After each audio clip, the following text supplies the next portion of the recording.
요한계시록의 중심 인물은 예수 그리스도입니다. 그럼 이 책의 핵심 주제는 뭐냐?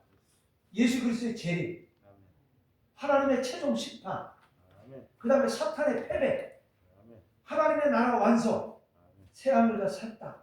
이것이 요한계시록 1장부터 22장까지의 핵심적인 5가지 내용이에요. 자, 결론적으로 보면은 요한계시록은 역사의 마지막을 통해 하나님 나라의 완성을 보여주는 계시라는 거예요. 하나님 나라의 완성. 오늘 저와 여러분들이 하나님의 나라를 완성해 나가는데 하나의 구성원이 되어야 되지 않겠어요?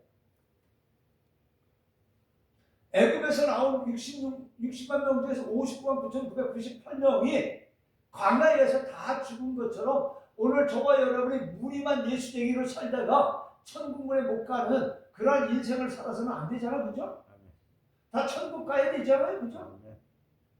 하나님 나라의 완성을 해야 되잖아요. 지금도 강화에 가면은요, 내가 자주는 다니까 길을 내거든 모르는데 30년 전부터 건물을 져놓고 뼈대만 져놓고 아직도 그냥 그대로 있는 흉물이 있어요. 그 강화읍에서 이쪽 초지대교 쪽으로 이제 가는 길 쪽에 있는데 그 어느 로터인지 모르겠는데 그 부분에 보면 그런 게 있어요. 그 30년 전부터 흉물스럽게 있어요. 우리의 신앙이 그렇게 흉물스럽게 남아있다 하나님 앞에서 백보자 심판대에 가면 되지 않잖아요. 그렇죠? 우리의 신앙도 이 땅에서 하나님의 나라의 완성을 이루어 나가는 구성원이 되어야 되지 않겠어요? 자, 그러면 요한계시록 1장부터 전체 22장까지 전체 구조를 살펴보는데 5부분으로 살펴볼 수가 있어요. 첫째, 서론입니다. 1장이에요. 1장은 서론입니다. 그러니까 요한이 본 영광스러운 그리스도의 환상으로 예수님의 교회 그리고 교회 가운데 계신 주님에 대해서 설명하고 있는 것이 오늘 1장이 서론 내용입니다. 자, 그 다음에 2장부터 3장까지는 7교회 보내는 편지, 소아시아의 7교회에 대한 메시지입니다. 에베소, 서마나, 버가모, 두아디라, 사데, 필라델비아, 라우디아가. 이 교회는 모든 시대의 교회의 영적 상태를 대표하는 거예요. 언제까지? 주님 오시는 그날까지 모든 세계교회의 이 7가지가 세계교회의 영적 상태를 표현하고 있는데 이것은 또 그 교회뿐만 아니라 저와 여러분의 영적 상태를 점검해보는 교회가 되어지는 거예요. 자, 세 번째 4장부터 11장까지는 하늘 보좌와 하나님의 심판에 대한 내용이에요. 하늘 보좌의 환상과 함께 7인과 7 나팔 심판이 나타납니다. 주요 내용은 하나님의 보좌, 어린 양의 책, 7인 7 나팔. 이것이 이제 4장부터 11장까지에 언급되어지는 내용입니다. 자, 그다음에 이제 네 번째는 12장부터 19장인데 영적 전쟁이에요. 하나님의 백성과 사탄 세력의 싸움입니다. 여기에는 용도 나와요. 용은 뭐예요? 사탄입니다. 그 다음에 짐승도 나오고 거짓 선지자 나오고 바벨론의 멸망이 나타납니다. 그리고 마지막으로는 20장부터 22장까지는 마지막 승리와 새 창조에 대해서 언급되어집니다. 자, 마지막 부분에서는요, 천년왕국 최후 심판, 새 하늘과 새 땅, 새 예루살렘이 등장합니다. 자, 여기서는요, 사탄은 완전히 패배하고 하나님의 나라가 완성되어집니다. 자, 한번 생각해 보세요. 이 고난주가 한번 생각을 해보니까 이 사탄은 가룟나를 통해서 예수님을 팔자라 그랬죠. 그때 사탄은 얼마나 행복했을까? 그리고 베드로가 큰 계집종 같은 또 일반 사람한테 예수님을 모른다고 3번 부인할 때 사탄은 얼마나 쾌감을 느꼈을까 한번 생각해 봤어요. 그리고 이제 목요일날 주님이 마지막 그 아버지의 뜻을 이루기 위해서 겟세마네 동산에서 땀방울이 핏방울이 되고 기도했다고 했잖아요. 그죠? 그리고 결과는 잡혀가셨잖아요. 그때 사탄은 만세를 불렀을 거예요. 이제 내가 이겼다. 사탄이 이겼네. 사탄이 이겼네. 내가 예수 이겼네. 아마 그랬을 것 같아요. 오늘 저와 여러분이 주저앉을 때, 주변 환경으로 인해서 주저앉을 때, 내 앞에 홍해바다로 인해서 주저앉을 때, 사탄은 내가 이겼네. 누구를 이겼어요? 나를 통해서 예수를 사탄이 이겼다라고. 얼마나 기뻐할까라는 생각을 가져보게 되죠. 근데 궁극적으로 예수님은 죽으심으로 인해서 진 것 같은데 완전한 승리를, 그 완전한 승리가 뭐예요? 부활했잖아요. 아멘. 자, 그렇게 된다.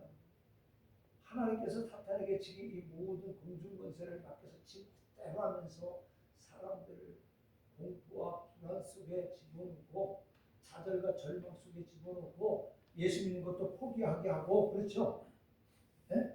세상의 일락과 쾌락을 즐기며 명예와 권세 이것을 찾기에 골몰하는데, 그 속에 우리가 살아갈 때 사탄은 얼마나 기뻐할 것인가.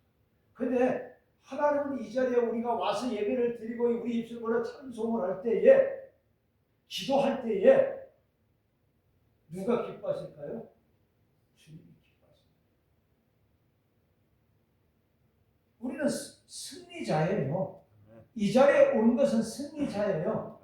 근데 승리자로 왔지만은 또 이 자리에서 사탄은 자꾸 우리를 딴 생각을 하게 만들어요. 오늘 이 자리, 이 시간을 하나님 앞에 집중해야 되는 거예요. 아멘. 그럴 때 우리는 주님을 만날 수가 있는 거예요.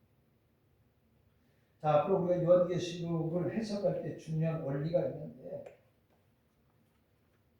우리가 이제 요한계시록을 듣고 읽을 때 이해할 몇 가지 중요한 원리가 있는데, 구약과 연결해서 해석해야 됩니다. 반드시 구약과 연결해서. 구약과 신약은 약이 다른 게 아니에요. 환방과 양방은 다르죠. 그러나 성경 구약과 신약은 똑같은 겁니다. 하나님의 말씀이에요. 그렇기 때문에 구약과 연결해서 요한계시록을 우리가 봐야 되고, 그 다음에 상징적인 표현이 많이 있습니다. 그 다음에 핵심의 메시지는 두려움이 아니라 소망이라는 거예요. 그러니까 이것을 읽을 때 두려워하지 마시기 바랍니다. 소망을 가지시기 바랍니다. 자, 그 다음에 동포의 책이 아니라 승리의 책입니다. 자, 그렇다면 요한계시록의 핵심 메시지. 요한계시록의 결론은 한 문장으로 정리할 수 있습니다. 한번 읽어봅니다. 빨갛게 된 거 시작. 세상 역사의 마지막은 하나님과 언약의 승리입니다. 자, 요한계시록 결론의 한 문장은 세상 역사의 마지막은 하나님과 어린 양의 승리다. 예수 이겼네입니다. 예수 이겼네요. 그럼 예수 이겼으면 나도 이겨야 되잖아요. 그렇죠? 그럼 이 찬양 한번 해볼까요? 예수 이겼네, 예수 이겼네.